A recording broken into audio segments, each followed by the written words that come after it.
Hello, how are you? And welcome to Josiah is Right. So today we're going to continue our look at Jack Kirby and Stan Lee's industry-defining run on Fantastic Four with Fantastic Four number 4. After a dip in quality for issue 3, even though tons of elemental FF elements were introduced, we very much return to form here in issue 4, where the cover is dynamic and boldly and accurately proclaims the world's greatest comic magazine. Stan took credit for actually saying it in his typical style, but he also credited the fans for the sentiment, insisting it came from feedback from the fans. Letters and phone calls in those days. Once we're on the inside of the comic book, note the credit, Stan Lee and Jack Kirby, just their names, classy. The good old days. The first act isn't bad, but it's really here to resolve the "Where's Johnny" plot from the previous issue. I also have to stop and point out the quality of Jack Kirby's work here. Jack Kirby worked fast, faster than just about anyone in the history of the business. However, his quickest panels are better than most as they tell more of a story. The story here is all in character expression. The Thing in the very first panel is full of rage and pain. Even when Stan Lee's dialogue is at its most corny, which is often a good or at least enjoyable thing, the drama remains in the images.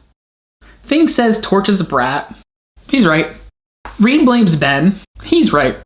The previous issue is recapped without a mention of Miracle Man, because he was lame. Is this the first example of a retcon?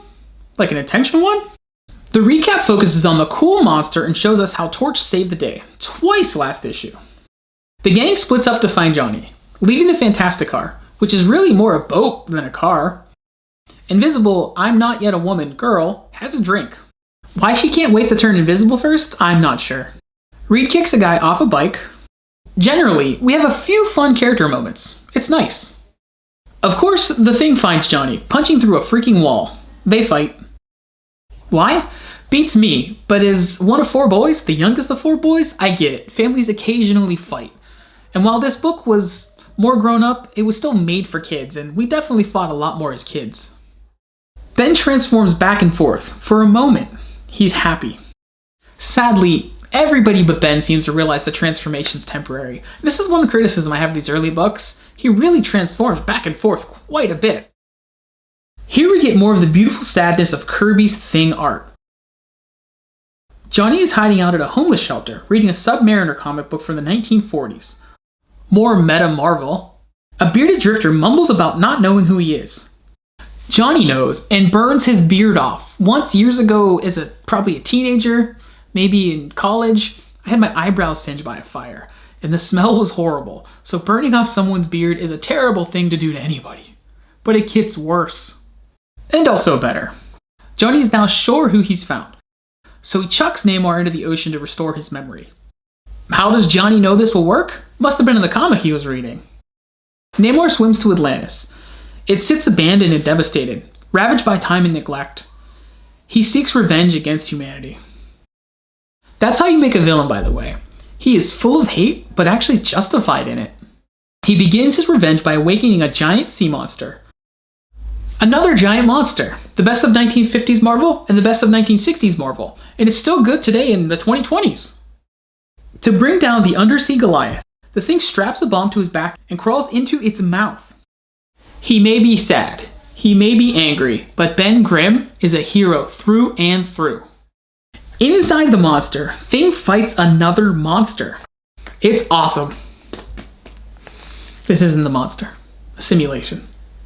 Sue steals Namor's horn. The horn used to awaken the sea creature in the first place. Good news, bad news. Namor digs Sue. He hesitates just long enough for Johnny to create a vortex, separating the horn from the villain. Or hero, depending on your point of view. This is a great ending, and a great setup, and an overall great issue of Fantastic Four. It really sets up Marvel for years and years and years here.